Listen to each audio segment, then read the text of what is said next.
Assalamu alaikum and a very warm welcome. You're watching this Aaj exclusive and I am Sidra Iqbal here in Islamabad. Have you ever imagined what would Pakistan be like at the age of 100? It's already been 70 years and we have a number of challenges, be it governance, the sustainable development goals, health, education, jobs, skills. Everywhere we look, we somehow are faced with challenges. But whenever we try to be apologetic about it or we try to give an analysis, we feel it hasn't been that long. Nations and countries take many, many years and decades to overcome these problems. But if we actually look around, people have been able to do that within the span of one generation. So if Pakistan was to look at the next 30 years, a medium-term development plan, what do we need to do now to overcome these challenges? That is the topic of our discussion, and we are very delighted to have with us Annette Dickson. She's the Human Development Vice President with the World Bank Group, and she's visiting Pakistan. Thank you, Annette, for making time for us. So when we talk about Pakistan at 100, I know that there are a number of challenges, but which one for you stands out to be the most important one? Well, we now know that investing in people is the most important investment that a country can make. We've always known that it's important for people to have good health, good education. These are the basics that we expect.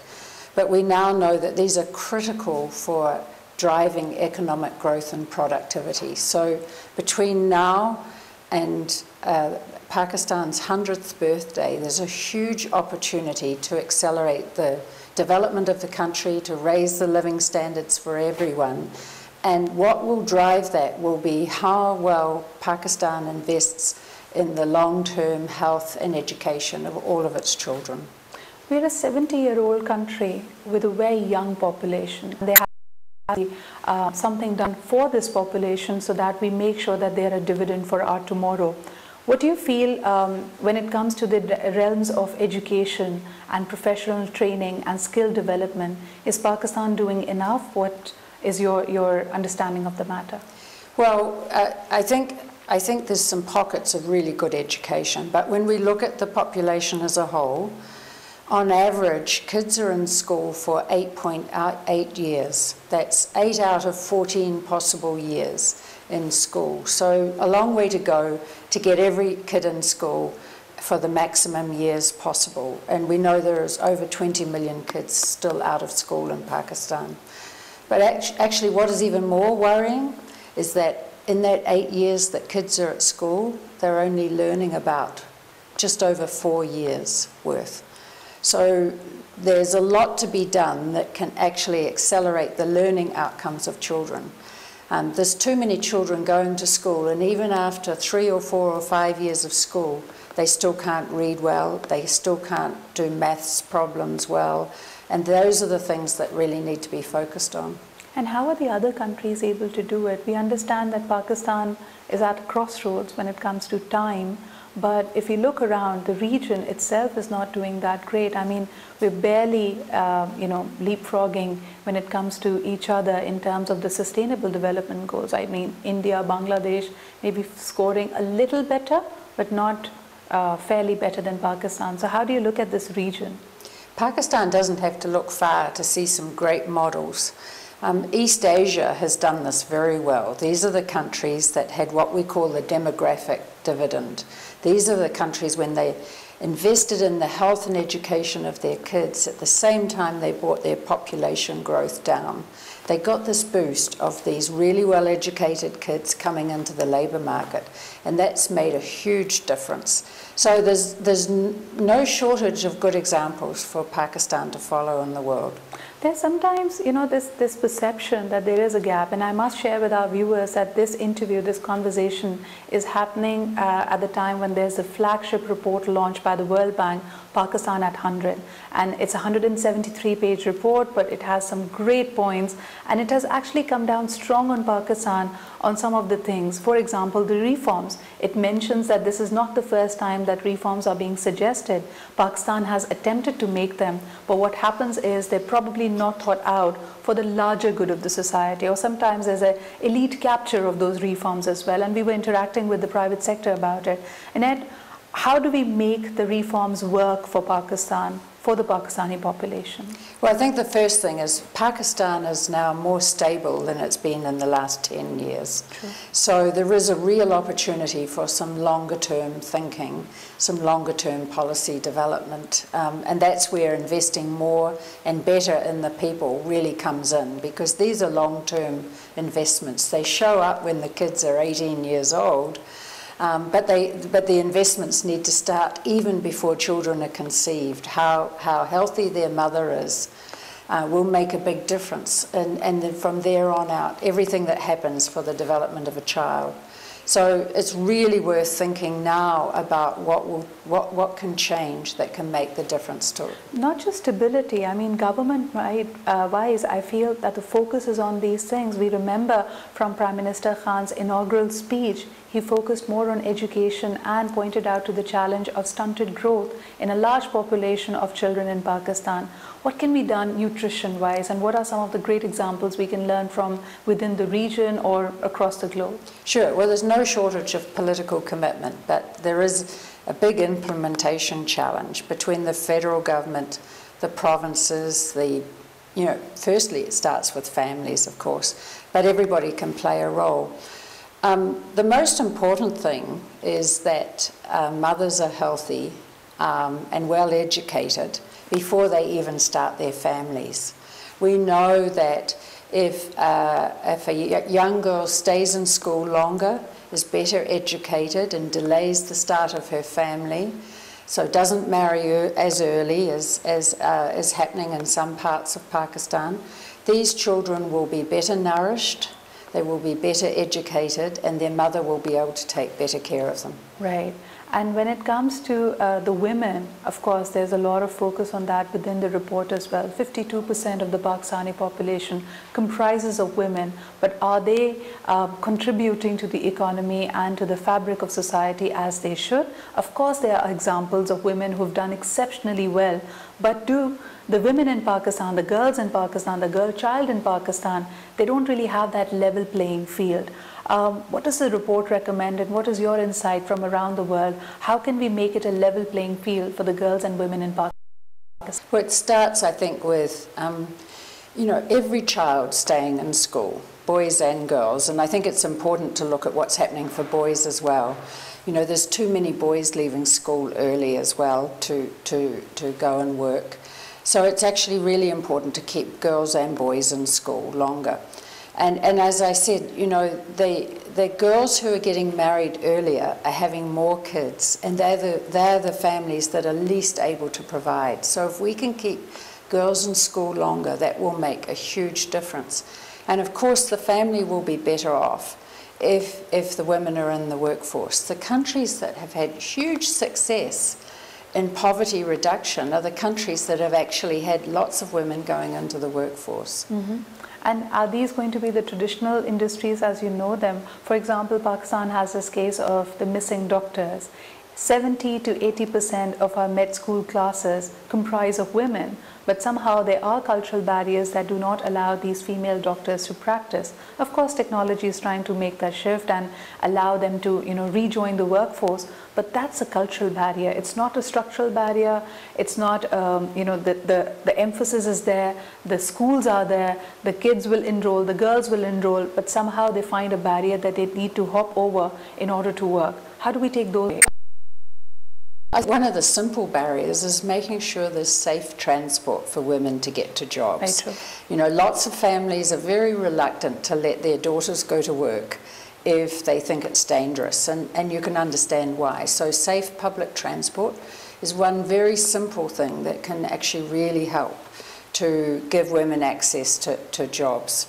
There are cultural barriers, but I think more and more as girls grow up and they have role models, they will see that it's possible, and their families will get more relaxed about them going to work.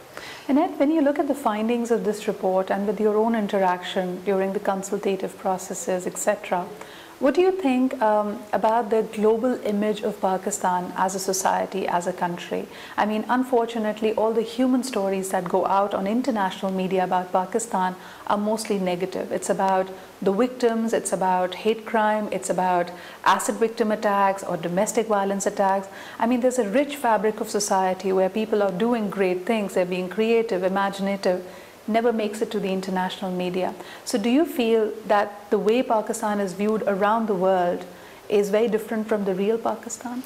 Well, I've been coming to Pakistan only for the last 5 years, but I've been really struck by how dynamic it is. And I think particularly the young people. There's some fabulous things happening here. Today at this conference we saw examples of young entrepreneurs developing some really exciting businesses. These are the stories that need to be told about Pakistan. And I think that if Pakistan really invests more in its young people, that will help to change the image of the country very quickly. That is very true, and we're very focused on that. We're going to take a short break in this conversation. We'll come right back and deal with some other issues as well. For now, we're focused on the Sustainable Development Goals and, of course, the economy. But what about the larger society? What is their sentiment towards economic growth and prosperity? One of the key things that needs to be done is make these goals a priority for everyone in order to enable them to imagine a better future. Let's take a quick break and we'll be right back. And welcome back after the break. We're still in conversation with Annette Dickson. She's the Human Development Vice President with the World Bank Group. Annette, we've been talking about a number of sustainable development goals. And of course, there has been a long consultative process with this report coming out. And today, even at the summit, we had the ministers come in, comment about it, how pivotal it is in the planning for the policymakers of Pakistan. What has been your experience when you review this consultative process, especially with the women parliamentarians? I saw a lot of them at the summit today. Have they been very engaged? Have they been very vocal? What are some of the key highlights that they have brought to table?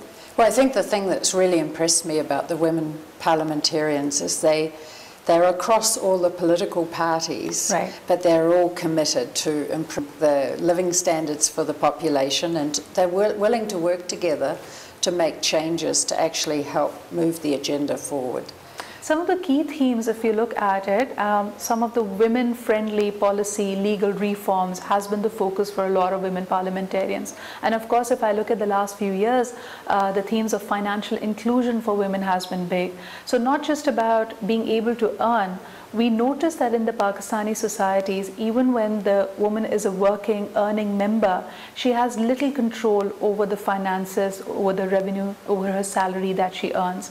How do you think that can be made more secure for her, or maybe she can be given more opportunities? Well, I think actually when women earn and when they have access to resources, the one thing they do is they actually spend it on the children. So they actually really has a benefit for the whole family. You know, one of the things I think is really sad is families often take their daughters out of school early because they want them to help at home, yes, and they think their daughters will be safer at home. Where in actual fact, if children are allowed to stay at school longer and they can go to work, that actually benefits the family even more, because the family will have more income, but they'll also actually all be better off. So it's actually good for everybody in the family to let girls stay in school longer. Whenever we talk about the theme of inclusivity, I feel that the focus goes towards the two genders. But what about people with special abilities or people with disabilities and special needs? Somehow they never really feature very prominently in the human development debates and discourse. What do you think Pakistan needs to learn from that? Well, I think it's actually really important as Pakistan develops services for the population, they need to include everybody. And that means that they include people with special abilities, people with disabilities, but they also have to be safe for everybody. So it's really important that schools are places where all children are welcome, all children can access the school, and the learning environment is caring of the children. One of the key challenges when we're sort of bouncing back at the subject of education, there are those who are of school-going age who are right now not in school, but some of them age-wise have missed the bus. when they should have been in primary school. Right now they're aged to be perhaps in the secondary classes. What can be done, I mean, for them? Should there be life skill based education available? Do they require different kinds of intervention? Are people thinking about that right now at the policy making level?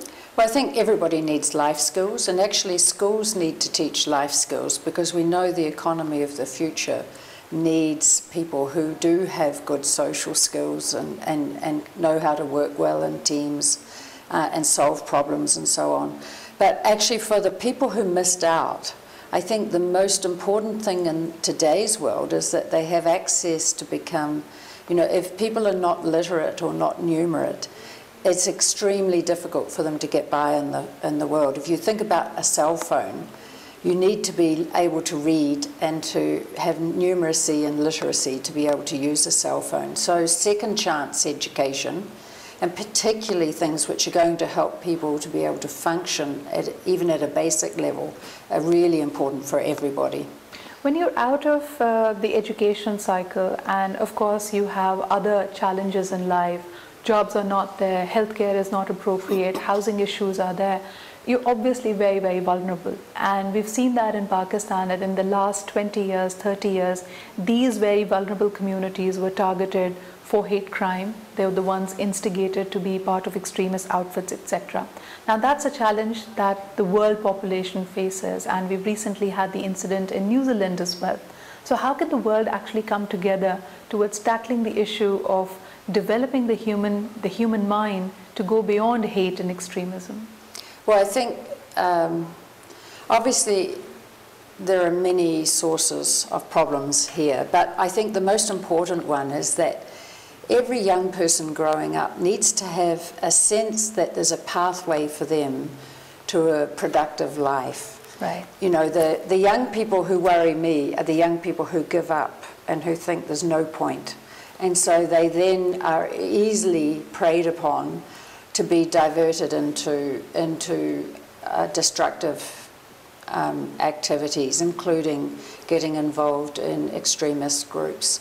So I really think that a pathway to jobs, you know, where kids are learning and they can see that by staying with it, they will actually have a way to become a productive member of society, is really important. It's ironic, but some of the studies of young people who have joined extremist groups show that it's not always the uneducated. Sometimes they are educated, but they've given up a sense of hope. They don't have a sense that they can make it. So what is the underlying learning over here? If you look at people all across the globe, if we are to make them more compassionate, more tolerant, you know, encourage a peaceful coexistence with people who may have a very different outlook to life, what can be done? I mean, does the intervention need to be made in the education system? Does it have to be a top-down approach? Who would be the most powerful voices to get this message across? Well, I think, you know, kids growing up in a society where they feel empowered, they are enfranchised to participate in the institutions of the society. Do kids get to be part of the public discussions? Do they get listened to? This is really important, I think, for actually helping young people to get a sense that by engaging, they can get things done. They don't have to opt out in order to make their point heard. And I also noticed at this summit we have the Tech Fest happening as well, that features top 20 technical startups around from the country, all featured here, presenting their great ideas. So you essentially do see that discourse, the discussion moving from making young people from job seekers into job creators. Do you think you know, there's enough momentum behind that movement? I think it's fantastic, and this is part of the vibrance of Pakistan that I think is not told outside of the country. You know, what struck me about this Tech Fest is most of these businesses that these startups, these kids have put themselves into, are developing businesses that have a real social purpose. You know, in health and in education, they've come up with really exciting ways to use technology to help people with their social problems. Right. And this is a social enterprise model, again, very, very famous around the world, and the wave is only just coming to Pakistan. So when you look at these young people, what are some of the problems that you take away from them, or, you know, some of their challenges? Do you think it's a startup, you know, coming up with a grant, getting capital, access to resources, or do you feel that they're happy bootstrapping till they hit gold? Well, I think it's all of those things, but I think it's also about a level playing field, so they have a real chance to make their businesses actually become viable and to really grow in the Pakistan economy. True. Annette, before we close this conversation, you've made quite an impression with your presentation here. The report has some really hard-hitting facts and some great suggestions. What is the one thing that you really would want that the people should take away, A, from the report, and B, should be committed to, where you feel that, you know, there is perhaps no point of being disintegrated or being fragmented about it? This is one thing that should be high up on the priority list. Well, the one thing that really worries me is the number of children who are born undernourished. Right. Their mothers are not well nourished, and as a consequence, the babies are not developing well. And it's hard to detect because you see a child, she looks healthy, but you don't realize that her brain development has actually been held back because she's not well nourished.